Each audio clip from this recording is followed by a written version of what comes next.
La transition, le transfert ou le colportage des savoirs. Pendant de nombreux siècles, les majestueuses pyramides d'Égypte se dressèrent au-dessus du désert. Pendant des millions d'années, le Nil a façonné son lit au cours de l'époque du Miocène, modelant le paysage tel que nous le connaissons aujourd'hui, un système rudimentaire d'irrigation pour leur récolte. Au fil des siècles, de nouvelles cultures apparurent, chacune s'appuyant sur les succès des précédentes. L'archipélague a nombreuses constructions de cette culture, y compris les demeures les plus aisées, étaient réalisées en briques séchées, au soleil, et entourées de cours intérieurs closes. Peu à peu, Abydos, situé au nord de Nakaba, s'imposa comme un site funéraire majeur et évolua en une vaste nécropole. Les inhumations y commencèrent avec de modestes tombes de briques crues, remplacées plus tard par de plus grands édifices soigneusement taillés dans la pierre. Les rois finiraient par choisir Abydos pour y édifier leur vaste tombe royale, mais les vestiges révèlent que des gens de toutes les régions du pays y annonnèrent également leurs défunts. À ce stade, les cités de Xoïs dans le delta et Hierakonpolis en Haute-Égypte étaient déjà devenus des centres importants, tandis que Tunis et Makaba connaissaient aussi la prospérité, selon la première dynastie et marquant le début officiel de l'histoire égyptienne consignée. Elle représente le début de l'histoire documentée du pays. Au cours de cette ère, la Haute-Égypte au sud et la Basse-Égypte au nord, égyptienne caractéristique prit également forme, incluant des avancées dans l'écriture, les arts et les sciences. Giza, par exemple, formait autrefois une communauté animée de prêtres, d'artisans, de brasseurs, de marchands et de travailleurs assurant les rituels quotidiens, produisant des biens et entretenant ces vastes monuments. Les paysans, à la base de la société, cultivaient la terre le long du Nil, puis participaient aux chantiers publics en saison de crue, lorsque l'agriculture était impossible. En échange, ils recevaient de la nourriture, de la bière et parfois un salaire. Il n'existe aucune preuve solide d'une construction des pyramides par des personnes réduites en esclavage. Bien au contraire, il semble s'agir d'Égyptiens effectuant des travaux d'état pour assurer leur subsistance et bénéficier d'une éventuelle promotion sociale. Dans cette société, les artisans qualifiés étaient mieux payés que la main-d'œuvre non qualifiée, et certains métiers se distinguaient davantage. Les charpentiers, qui fabriquaient tables, coffres ou chaises, pouvaient s'enrichir. Les portiers produisaient assiettes, bols et récipients pour le stockage et la vente. Les brasseurs jouissaient d'un statut particulier, car la bière constituait un aliment de base de l'alimentation égyptienne et était considérée comme un don divin. Les femmes administraient souvent des brasseries, du moins à l'époque ancienne, et la bière était si essentielle que les ouvriers de Giza en recevaient quotidiennement en ration. La vie de famille variait selon le milieu social. La plupart des mariages étaient arrangés, les filles se mariant vers l'âge de 12 ans, et les garçons autour de 15 ans. Les enfants royaux pouvaient être promis dès la naissance à des monarques étrangers afin de consolider des alliances. Les activités de loisirs avaient aussi leur place dans la vie quotidienne.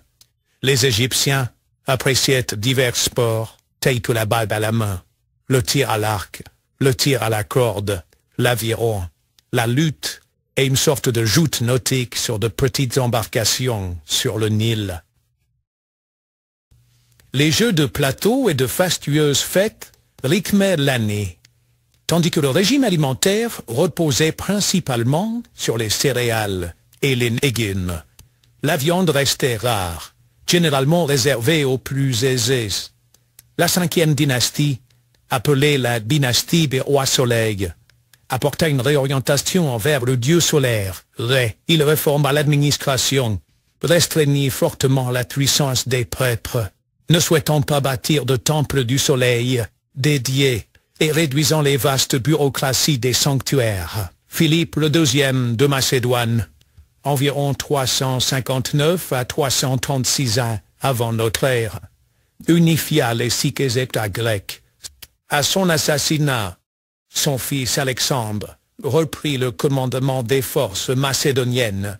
Pendant ce temps, les derniers rois égyptiens de souche de la 30e dynastie s'efforcèrent de défendre leurs terres et de perpétuer l'héritage royal antique, laissant des structures imposantes, évoquant les pharaons d'antan.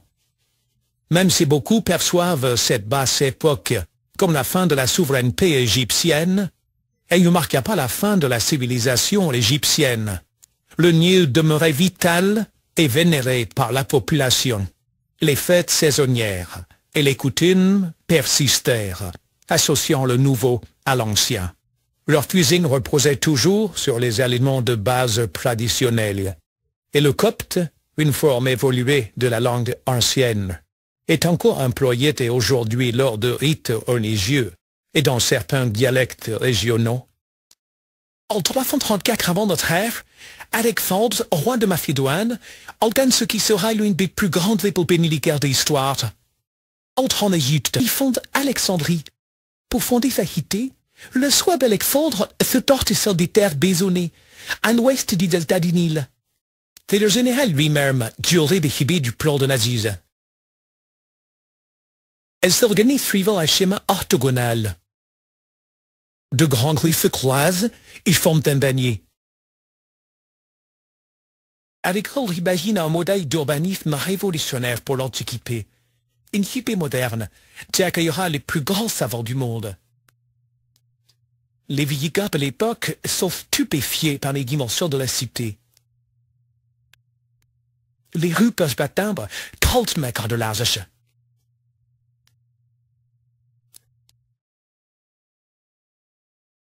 C'est Ptolemy Ier, un général d'Alexandre, qui achève la construction de la cité. Il érige des palais royaux et de grands temples. Partout s'épanouissent de magnifiques jardins.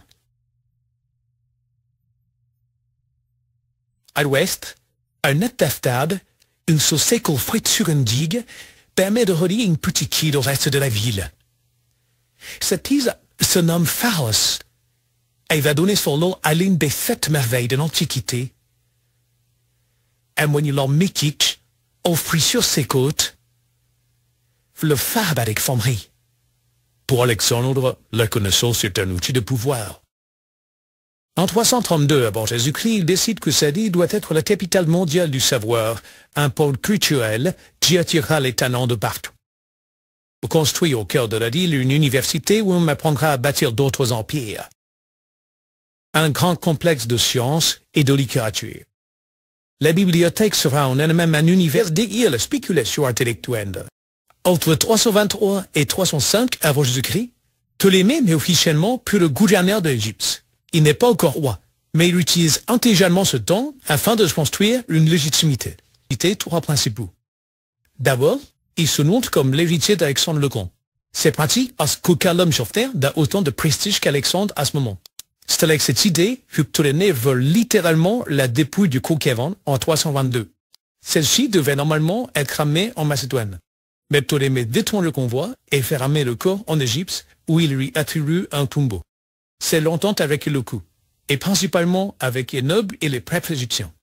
Si Ptolémée est accepté par les prêtres, alors il est accepté par la population égyptienne. C'est pourquoi ces derniers sont sous-soutés et ont de nombreux privilèges. En parallèle, bien que Ptolémée fonde un État centralisé, il laisse les Égyptiens être jugés par les lois égyptiennes, tandis que les Grecs sont jugés par leur propre prêtre de loi. Dans ce système, seule la fiscalité est commune pour tous. Ça permet encore une fois de satisfaire chacune des communautés et donc de sauvegarder leur fidélité. Finalement, fort de sa légitimité bien installée, Ptolémée est désormais capable d'installer durablement cette dynastie. Il décide de se faire également couronner pharaon en 304.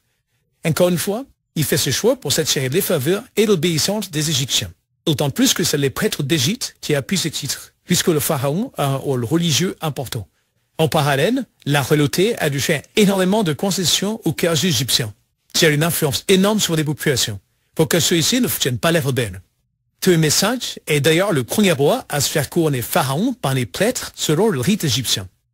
Ainsi, en dehors d'Alexandrie, l'Égypte redevient égyptienne, tandis que la royauté se rapproche également de cette culture. Les Ptolémées ont judicieusement dirigé l'Égypte pendant plus de 100 ans, faisant de cette région, auparavant soumise aux Perses, le plus puissant des royaumes grecs, tout en faisant d'Alexandrie le phare du monde grec et méditerranéen tout entier. Quand Alexandrie rayonna, par-delà, le delta du Nil, et qui a su par ses attraits culturels, civiliser les peuples de son époque antique, grâce notamment au brassage des cultures, qui sont aussi bien égyptiennes que helléniques. Si l'Égypte s'évertua par ses architectes et ses ingénieurs en construction, Athènes a nourri l'intellect philosophique des sbires égyptiens. Alexandrie, par son centre culturel, devint une métropole des savoirs antiques.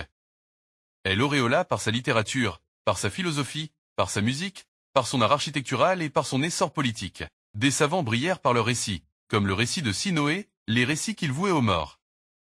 Et avec quelle dextérité ils ont apprécié la cité idéale de Platon comme de même les œuvres d'Aristote. Comme l'Iliade et l'Odyssée d'Homère, les tragédies d'Euripide et de Sophocle, la cité idéale de Platon et des éthiques érigées en logique et bon nombre de leurs contemporains. Les théorèmes de Thalès et de Pythagore ont franchi bon nombre d'idées de cette civilisation antique, et même les civilisations qui lui ont succédé, notamment la Rome antique, Byzance et la civilisation musulmane qui a su recueillir tous ces vestiges de l'âge antique. Moi, Sinoé, l'Égyptien, écris ceci, sur le rivage de la mer Rouge, où je suis exilé.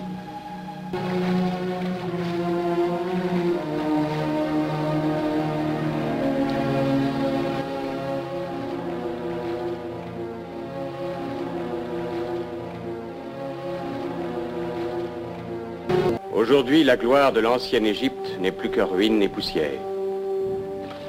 Et la plus grande des civilisations antiques n'est plus que mystère et obscurité. Ces puissants monuments nous racontent l'histoire d'un peuple qui fut maître du monde, qui créa une civilisation dont la beauté et la splendeur ne furent jamais surpassées.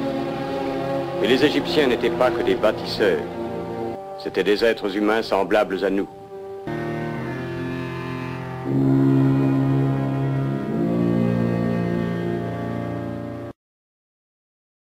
La civilisation musulmane a su transmettre le savoir antique à l'Europe médiévale.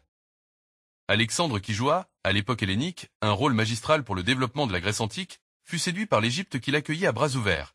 Alexandre établit ses quartiers en Égypte et ordonna à ses contemporains de lui construire une bibliothèque.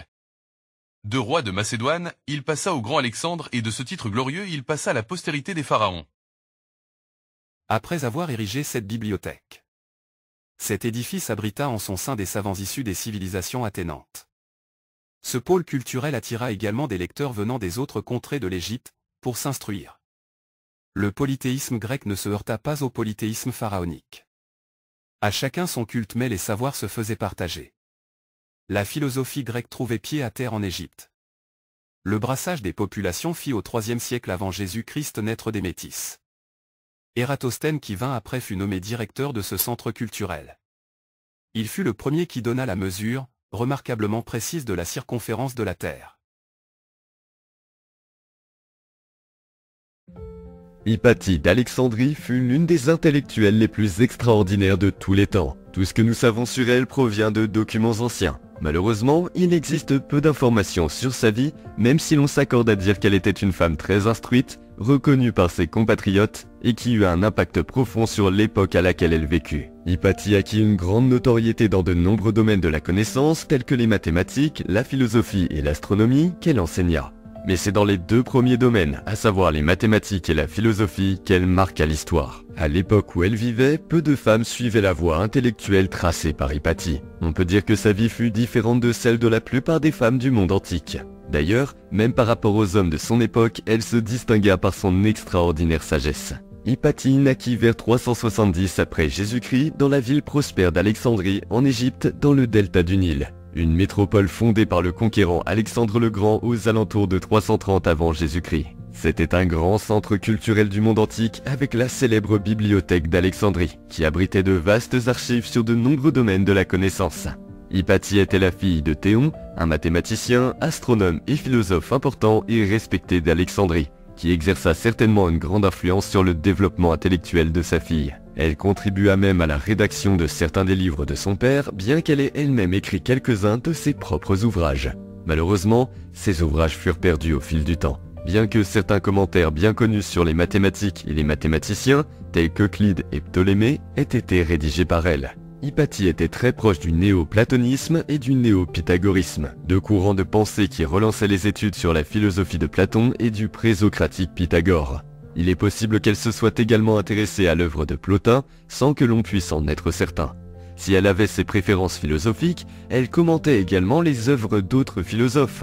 Outre cette expertise, elle était extrêmement douée pour les chiffres et avait un rapport impressionnant avec les mathématiques. Nous savons que les cours d'Hypatie étaient suivis par des étudiants païens et chrétiens. Certains d'entre eux étaient riches, souvent issus de familles de fonctionnaires. Hypatie ne se contentait pas d'enseigner, elle donnait également des conférences sur différents sujets.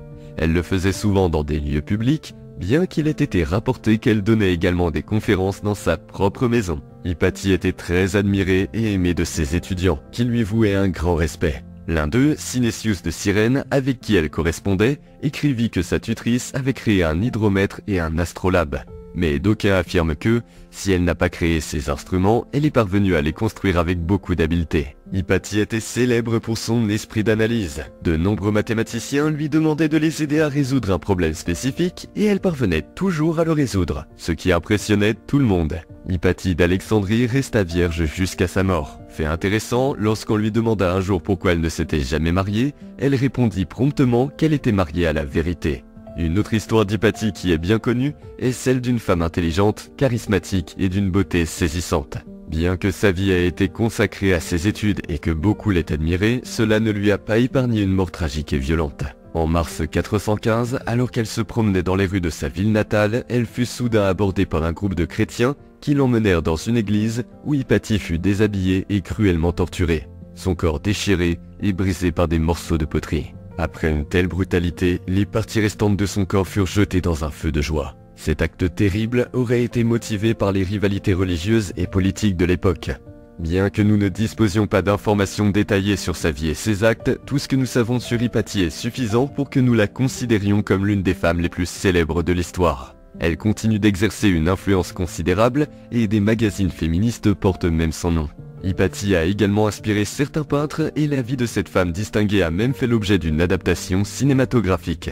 Malgré le manque de détails sur sa vie et ses éventuelles œuvres, le nom d'Hypatie d'Alexandrie traversa le temps et devint légendaire. Une femme, légendaire, en avance sur son temps, se dressa pour unir l'humanité. Les cieux devraient être simples. Ce n'est pas le cas. Quelle forme nous montrerait-il? Quelle forme? Vous disiez que tout le problème résidait dans les incohérences du Soleil. Sa distance est variable. Oui, c'est exact. Comment en arrive-t-il à occuper deux positions à la fois?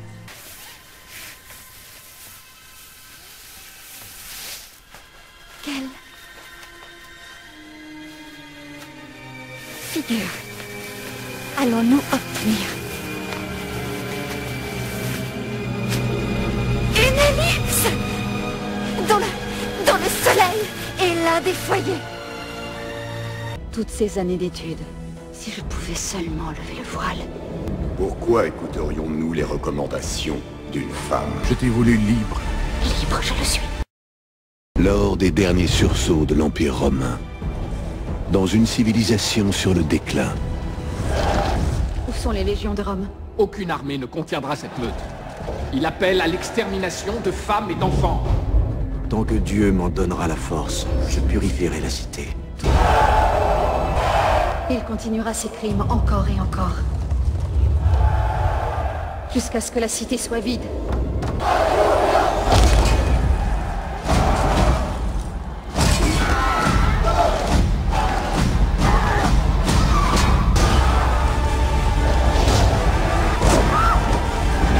Ce que tu crois. moi, je le dois. «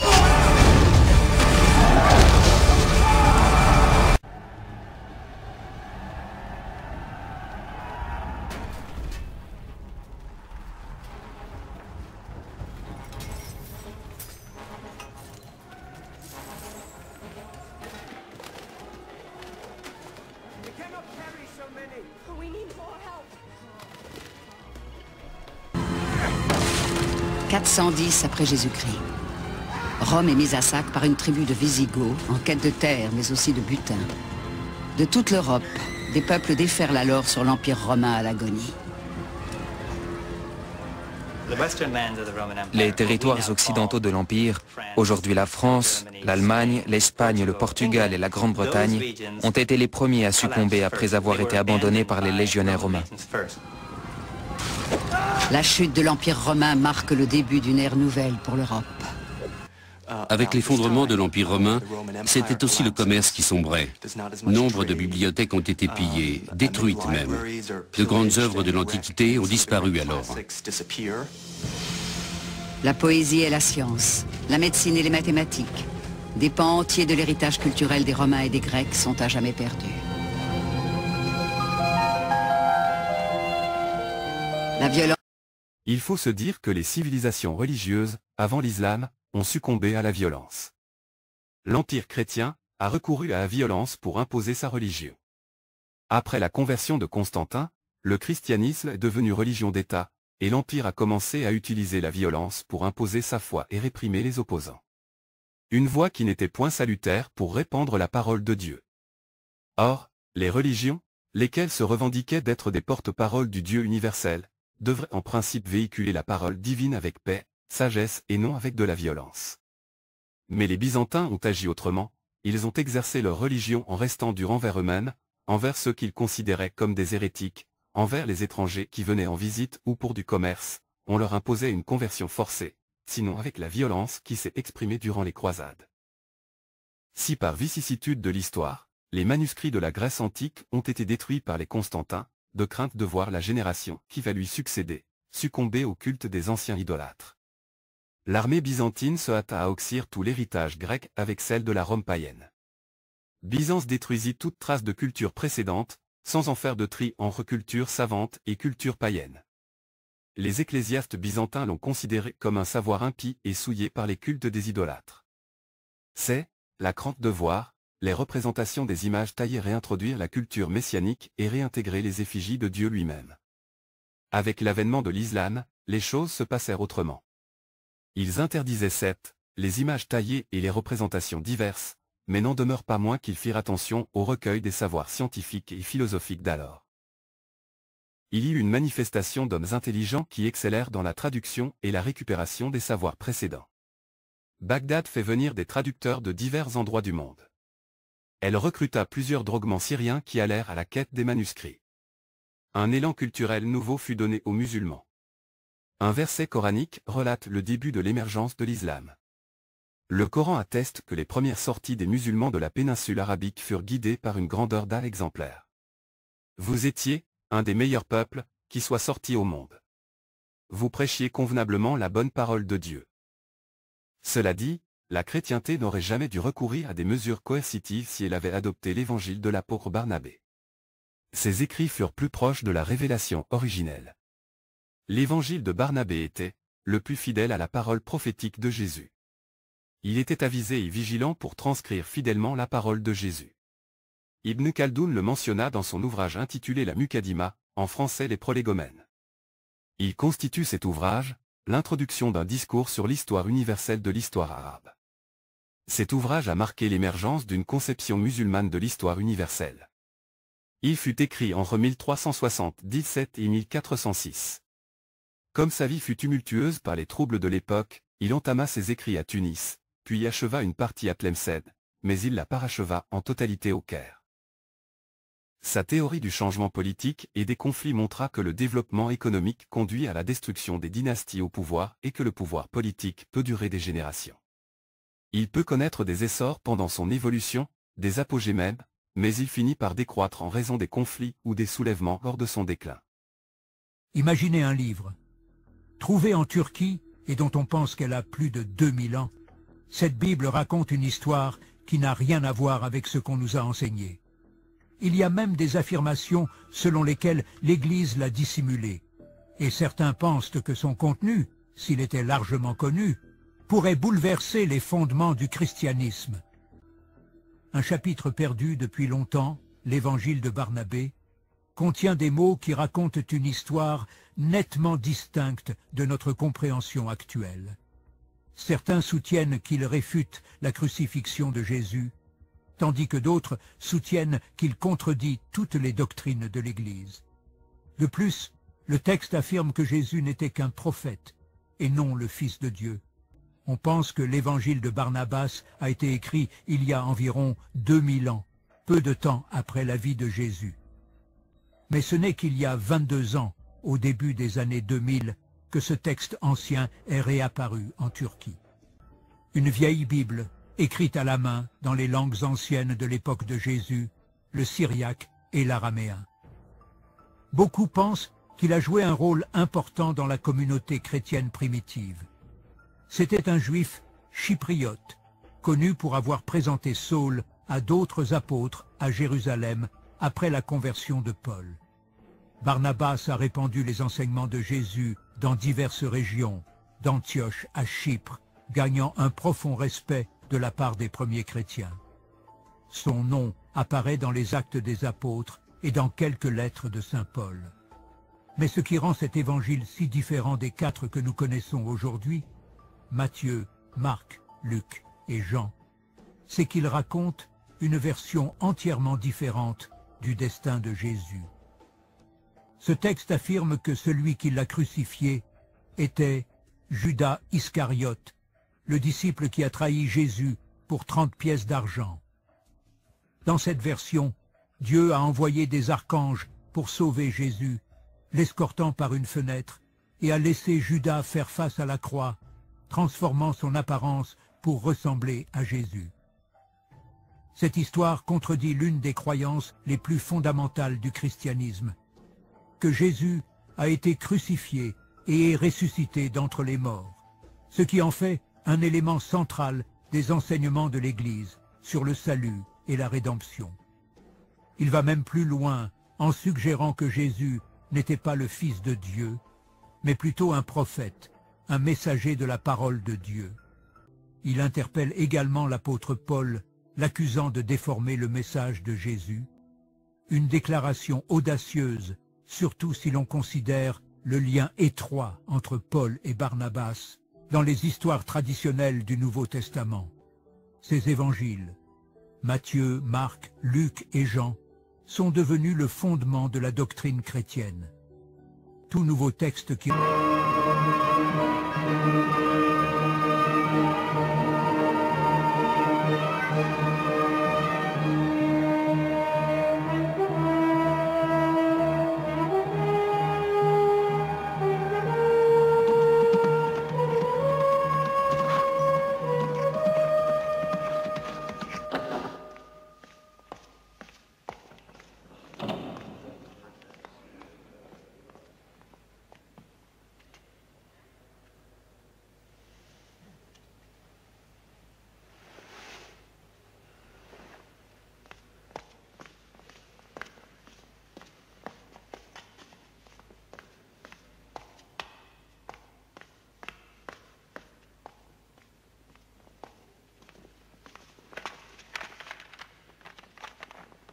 Au nom de Dieu, clément et miséricordieux, au nom de Mahomet le messager de Dieu, à Héraclius, empereur de Byzance, saluant en lui le garant du respect de la justice, je t'implore d'entendre l'appel du Très-Haut. Je suis le messager de Dieu pour les hommes. Accepte l'islam pour ton salut. Il parle d'un nouveau prophète en Arabie. Est-ce que c'est ainsi que Jean-Baptiste s'est présenté au roi Hérode, surgissant du désert, gémissant pour son salut?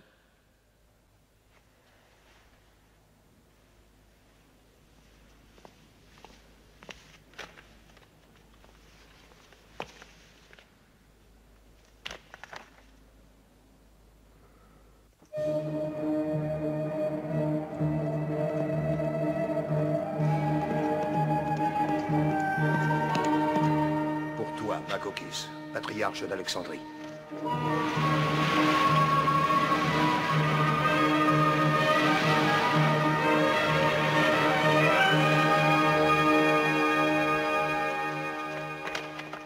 Isra, empereur de Perse, Mahomet t'adjure par la parole de Dieu, accepte l'islam pour ton salut. Embrasse l'islam. Tu surgis du fin fond du désert en empestant le chameau et le bouc. Pourquoi le roi de Perse devrait-il s'agenouiller?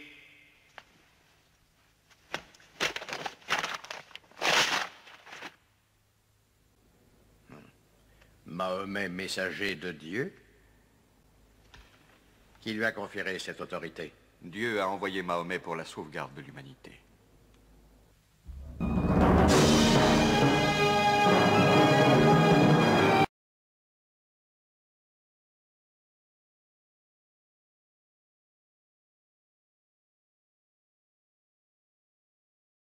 À la sourate 109 intitulée « Les infidèles », Dieu dit au prophète de narrer ce passage coranique.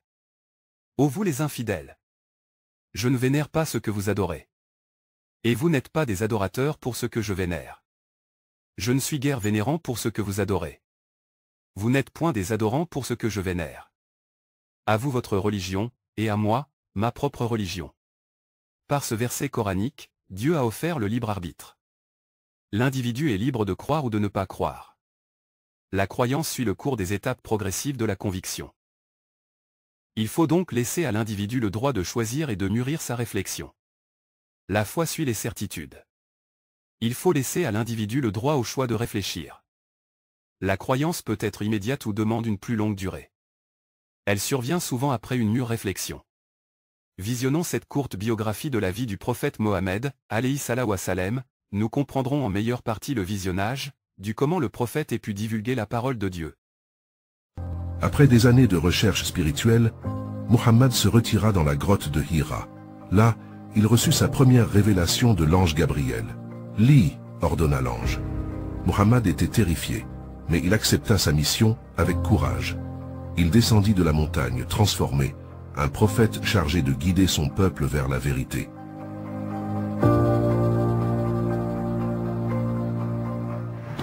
Ainsi commença sa mission prophétique, un chemin semé d'obstacles et de défis. La Mecque, autrefois une ville d'unité, était désormais divisée.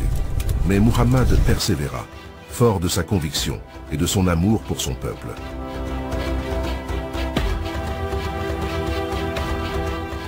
Il établira une communauté de croyants, fera le voyage à Médine et reviendra triomphant à la Mecque, libérant la Kaaba des idoles et ramenant son peuple à la foi monothéiste.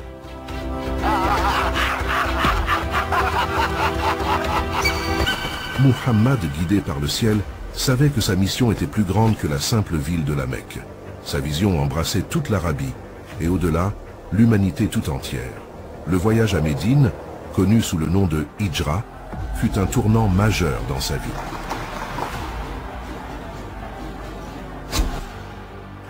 Les habitants de Médine l'accueillirent à bras ouverts, reconnaissant en lui le prophète tant attendu. C'est là que la première mosquée fut construite, là que les fondements d'une nouvelle communauté islamique furent posés.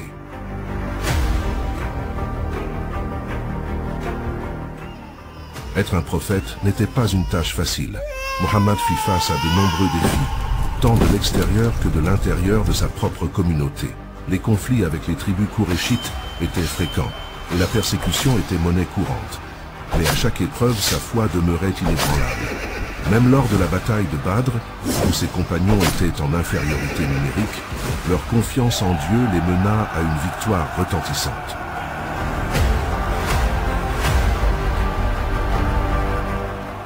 L'un des aspects les plus révolutionnaires de la mission de Muhammad fut l'établissement de la loi islamique, ou Sharia. Plus qu'un simple ensemble de règles, il s'agissait d'un code de vie complet, touchant à tous les aspects de l'existence humaine. La justice, l'équité et la compassion étaient les piliers de cette nouvelle société. Les pauvres étaient protégés, les droits des femmes étaient établis et l'égalité était proclamée.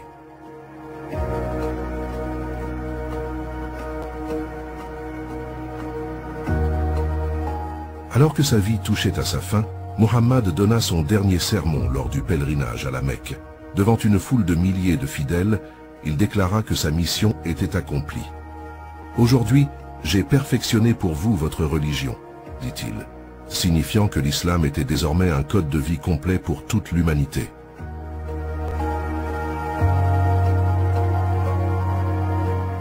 Mohammed s'éteignit quelques mois après son dernier sermon, mais son héritage demeure vivant à ce jour.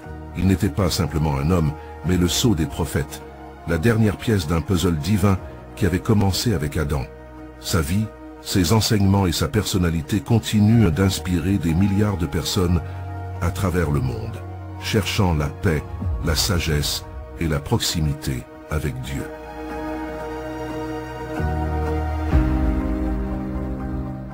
Plus tard, les musulmans abbassides qui ont choisi Bagdad pour capitale du monde arabe ne tardèrent pas à créer un pôle culturel qui fit venir les intellectuels de divers horizons. Un mouvement de traduction fut créé pour traduire les savoirs antiques et contemporains. Les premiers érudits du Coran avaient une soif inaltérable et ne pouvaient s'assouvir qu'en rapatriant les connaissances d'autrui. Ils les traduisirent et les réactualisèrent pour approfondir leurs connaissances. Ce mouvement de traduction était une aubaine pour le monde musulman. Il auréola le monde musulman d'une aura presque bénie. Ce mouvement instauré par le califat de Bagdad a produit un effet bénéfique et avantageux. Le roi El-Mamoun a su introduire les savoirs d'autrui dans les étalages et les rayonnages de la maison de la sagesse.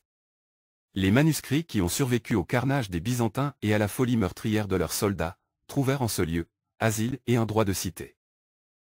Les textes grecs furent casés parmi les manuscrits mésopotamiens et hindouistes. Ils furent sauvés des carnages des empires précédents, de la Rome païenne et de Byzance. Les hérésies des uns et le fanatisme des autres ont cherché à annihiler les pensées philosophiques et savantes des civilisations précédentes. La sauvegarde des manuscrits est arrivée juste à temps. L'intelligence musulmane a repris le relais et a procédé à la cueillette des livres anciens. Une étape qui a sollicité de dépêcher des hommes cultivés, si ce n'est les érudits des anciens régimes. Les philosophes et savants craignaient pour leur vie. La civilisation musulmane offrait des asiles aussi bien pour leur œuvre que pour eux-mêmes. Les hommes réfléchis venaient un peu de partout. Des empires précédents, de la Perse antique, de l'Inde et de Chine. Les vestiges grecs furent sauvés in extremis des carnages des deux Roms, païennes et byzantines. Les chrétiens de la première génération ont failli ensevelir et à jamais le savoir grec. L'empire romain païen disparaît en 476, mais celui de l'empire byzantin qui lui succéda dura plus de 10 siècles. L'Égypte, qui en cette période était sous l'empire de Byzance, elle était une province importante pour l'Occident. Le monde musulman sans inimitié, ni hostilité sordide ou d'actes barbares, est parvenu par la voie des accords à convaincre cette communauté à embrasser l'islam. Il y eut certes des affrontements et des échauffourées, mais en aucun cas une guerre destructrice et sauvage. À proprement parler de guerre des belligérants. Et, c'est sous la direction de Amer ibn el-As, en 641 que l'Égypte passa par quelques affrontements et négociations, sous le règne du calife Omar. Byzance perçut la perte de l'Égypte comme un coup dur parce qu'elle va se voir privée d'une source majeure de ressources, notamment de blé et de céréales. L'Égypte est passée sous régime musulman et a commencé une nouvelle ère, bien que les structures administratives et sociales locales aient été conservées dans un premier temps. Cette génération marqua la fin définitive de la présence byzantine en Égypte, un chapitre important de l'histoire, elle marqua la fin de la suprématie byzantine dans cette région du Moyen-Orient. Omar ibn al-Khattab envoya son compagnon, Amer ibn al-As, pour répandre l'islam dans le pays des anciens pharaons. Les musulmans arrivèrent en Égypte, depuis la Palestine, en décembre 639, et ils avancèrent rapidement jusqu'à ce qu'ils atteignent le delta du Nil. Ils vainquirent les Byzantins à la bataille d'Héliopoli. Ibn al-As se dirigea ensuite vers Alexandrie, qui se rendit grâce aux accords signés en novembre 641, avec le patriarche copte, en arabe dénommé El-Muqawqis. Il sembla que les Thébaïdes se soient rendus sans résistance. Ils bénéficièrent de nombreuses concessions de la part des musulmans. Une tentative de reconquête d'Alexandrie fut lancée par Byzance en 645, mais elle échoua. En 654, l'empereur Constantin envoya une flotte marine pour reconquérir Alexandrie, mais elle fut repoussée par les gardes musulmans en 656. La prise du Caire, par les troupes musulmanes, fut un événement clé, dans l'histoire, de la région du Moyen-Orient. La bataille d'Héliopoli, où les forces musulmanes ont vaincu les Byzantins, a marqué un tournant décisif pour répandre autour de l'Arabie heureuse, l'islam. Alexandrie et la Thébaïde ont capitulé en ouvrant la voie au triomphe de l'islam. Les ans 639 et 642 ont marqué la fin de la domination gréco-romaine et l'avaient remplacée par la culture arabo-musulmane. Une ère nouvelle s'était ouverte au Moyen-Orient, sous l'islam. Il faut se dire qu'initialement, les Arabes ont permis aux Coptes de conserver leurs institutions et leurs coutumes, tout en établissant une nouvelle administration qui intégra les fonctionnaires et les administrateurs coptes.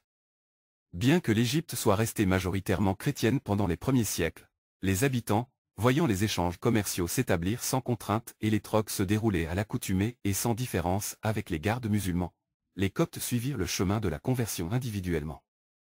Ils se convertissent et s'ouvrirent progressivement à l'islam.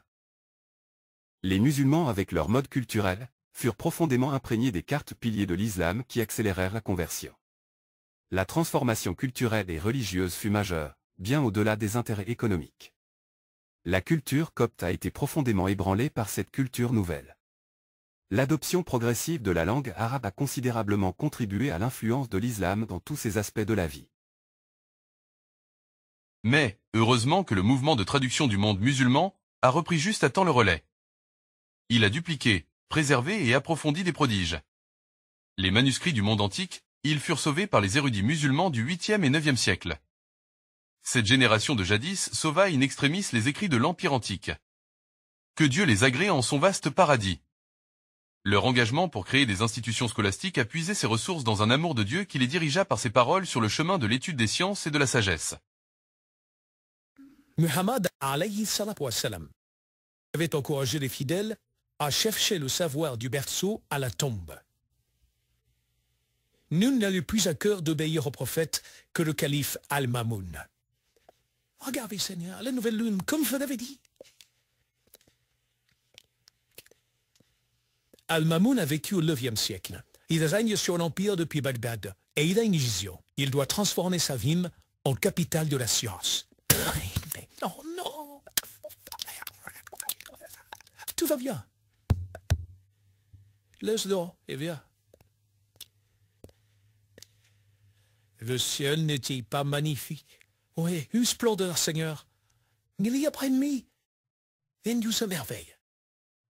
Centre politique et économique, Bagdad est aussi un foyer intellectuel et scientifique majeur.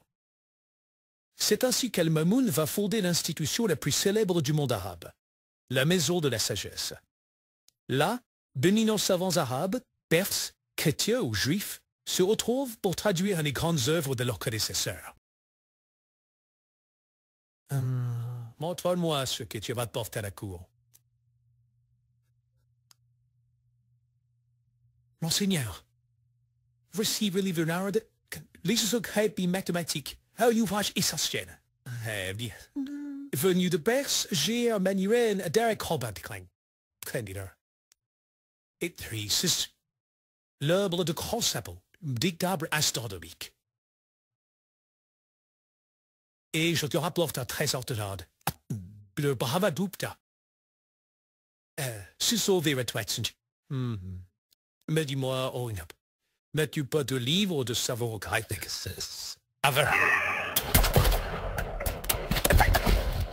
De qui? Votre grandeur, le secteur observe tout juste devant le quai de Constantinople.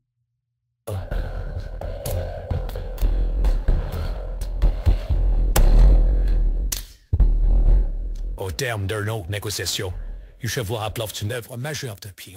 Et puis, ceci, voyez, Pythagore. L'ex-code, je l'attendais depuis si longtemps.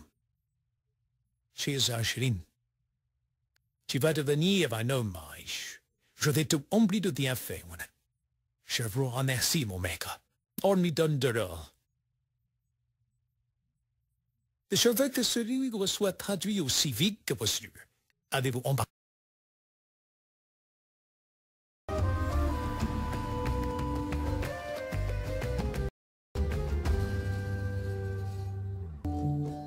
Grenade, Séville, Cordoue, Tolède. Autant de cités aux noms évocateurs. De hauts lieux de la culture et de l'érudition, de la littérature et de la musique. dotée d'un patrimoine architectural et artistique inestimable, qui témoigne d'un passé prestigieux. Cette période, qui va durer près de 8 siècles, est parfois appelée en espagnol convivencia. C'était une époque de tolérance, plus que de réel pluralisme. Mais il y avait là une ouverture à la différence, qui était exceptionnelle s'agissant du Moyen-Âge. Cette culture unique sera nommée par une poétesse européenne l'ornement du monde. Cordoue et Al-Andalus sont le centre de l'univers. Le plus bel endroit sur la terre pour les Juifs et les autres. Cette opinion a encore cours au XIe siècle. Les Juifs ont sans doute bien accueilli ce changement de régime.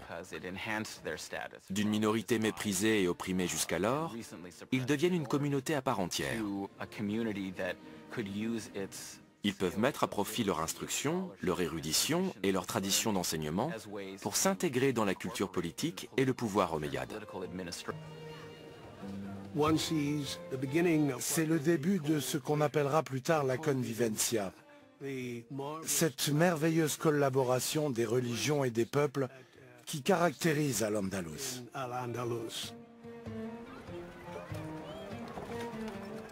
La convivencia, c'est-à-dire la coexistence, la cohabitation. Ici, les trois principaux monothéismes vivent dans une même société et une même culture. Ce mode d'existence va contribuer à la grande prospérité de l'Andalousie, dont Cordoue devient la capitale flamboyante. Sous le règne d'Abdelrahman III au Xe siècle, Cordoue devient la plus grande ville d'Europe. Des infrastructures viennent améliorer la qualité de vie des Cordouans, rues pavées, système d'éclairage public et eau courante.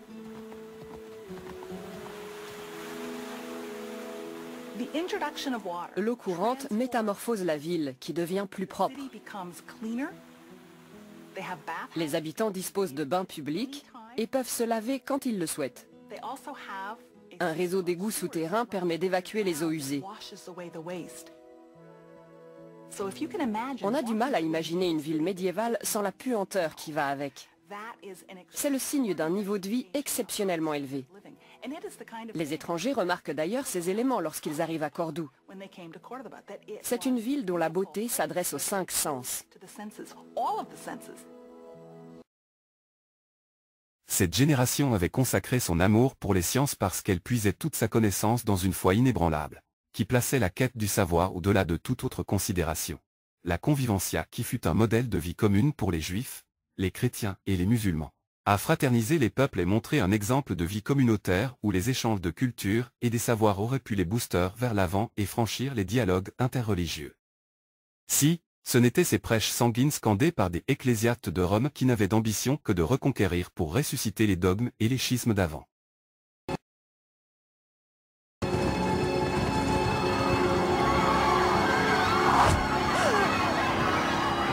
Le royaume est dévasté par la guerre civile.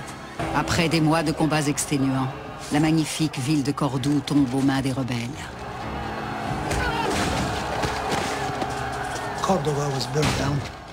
Cordoue a été entièrement brûlée. Presque tous les édifices construits par Abdelrahman III ont été détruits, y compris le palais de Madinat al-Zahra. Cordoue était la plus belle ville d'Espagne, mais elle a été réduite en cendres.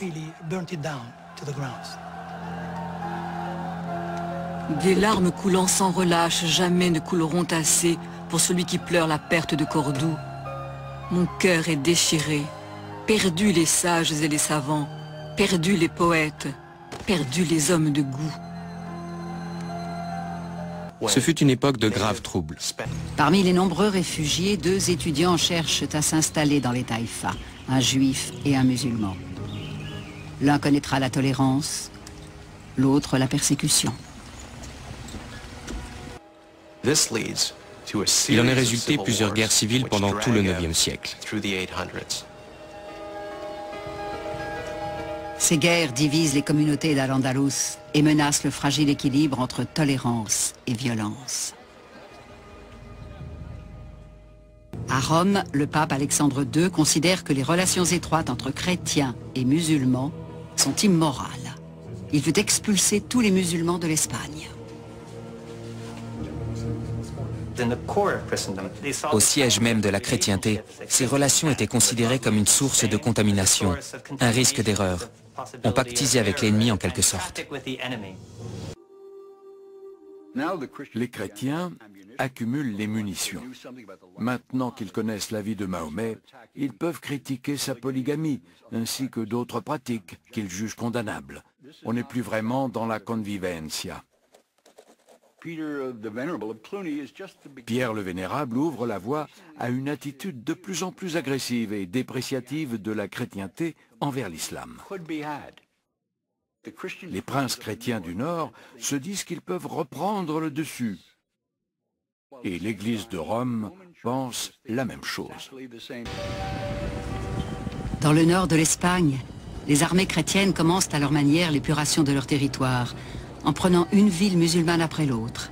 Leur objectif est la Reconquista, la reconquête de toute la péninsule ibérique, sous le signe de la croix. Les chrétiens ont d'abord récupéré les territoires frontaliers, puis les villes riches. En 1085, le roi chrétien, Alphonse VI de Castille, s'empare de la ville qui marque le centre géographique de la péninsule, Tolède. L'une des victoires les plus significatives des chrétiens, maintenant alliés, une percée décisive, c'est la prise de Tolède. Le roi Alphonse VI tenait tout particulièrement à reprendre Tolède. Après la prise de Tolède, la ville s'apprête à jouer un nouveau rôle. Elle va transmettre les richesses de la civilisation musulmane à la civilisation chrétienne. À l'intérieur des murs de Tolède, les conquérants découvrent en effet d'immenses bibliothèques qui abritent les traductions arabes des grands auteurs classiques de l'Antiquité. Ils n'avaient jamais eu accès à tous ces ouvrages, même si certaines copies de textes avaient déjà fait leur apparition à l'intérieur des monastères dans le nord. Mais Alphonse VI est conscient de la valeur des trésors culturels de Tolède et de son histoire. Les conquérants inaugurent leur règne en brûlant les livres controversés trouvés dans les bibliothèques. À leurs yeux, ce royaume islamique, jadis au pinacle de la gloire, était tombé en déchéance à cause des guerres civiles. Il était tombé si bas que face aux ennemis chrétiens, il ne lui restait plus qu'à prier. À la fin du XIe siècle, l'Église a déjà appelé à la croisade pour libérer Jérusalem des musulmans. Al-Andalus n'est qu'un théâtre d'opération de plus dans cette guerre sainte. L'Église veut concrétiser sa vision d'un univers dans lequel le christianisme est la seule option possible. Les chrétiens, notamment ceux de Rome, rêvent d'une polarisation en deux camps que tout sépare et d'un affrontement symbolique entre le bien et le mal, le christianisme et l'islam. Tout le contraire de ce qui a prévalu jusqu'alors. La civilisation musulmane a dominé la sphère de la connaissance jusqu'à Poitiers. Puis, elle n'a connu que des revers. Les musulmans vivaient en bon voisinage sur les terres inondées de soleil du sud de l'Espagne, les terres d'Al-Andalus. Leur culture et leur religion alors se croisèrent. Ils recueillirent le savoir des antiques, l'élargirent, frayant ainsi les sentiers qui mèneraient un jour à la Renaissance. Mais ce monde ne résista pas à l'avidité, la peur et l'intolérance. Sectarisme religieux et soif de pouvoir l'emportèrent. Les féconds échanges se raréfièrent, la lumière du savoir s'obscurcit. Et en quelques siècles, cet art du vivre ensemble s'évanouit en fumée. Le temps de la tolérance était perdu, à jamais. Des haines sans commune mesure furent scandées à l'encontre du monde musulman. Des inimitiés fomentées par les églises de Rome où la papauté jouissait de sa prééminence sur les États de l'Europe médiévale. La papauté d'alors attisait des révoltes pour s'accaparer de Jérusalem puis de la péninsule ibérique. La première résista farouchement aux États des belligérants, mais la seconde succomba. La péninsule ibérique tomba sous la puissance des armées chrétiennes. Ce fut, comme le disent les Européens, la Reconquista. Mais une fois la péninsule fut acquise, le triomphe de l'Église ne tarda pas à montrer ses lacunes en matière de ses convictions en la création. Les récits apocryphes commençaient à se faire jour et à se heurter aux énoncés de la science.